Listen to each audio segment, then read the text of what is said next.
দেখুন বন্ধুরা, কালকেকার পুকুর ছেঁচা হয়েছে, এই মাছ উঠেছে, মানে আমাদের ভাগের পুকুর ভাগ করে সব আমার ননদদের দেওয়া হয়েছে মাছ, ওদেরও 1-1.5 কিলো করে মাছ দেওয়া হয়েছে। তো এই দেখছেন এই মাছ, এটা একটা পাঙাশ ট্যাংরা দেখাচ্ছিলাম রাতে, তো এটা কাটা হয়েছে, এখনও মাছ কাটছি। তো দেখছি কাতলাগুলো বেশি বড় হয়নি, কাটছি।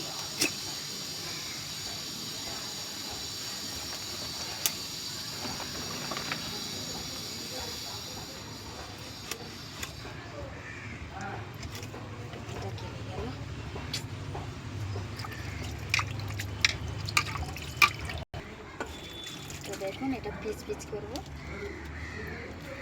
কাতলা এটা কিন্তু দেখছি কেমন দাদা।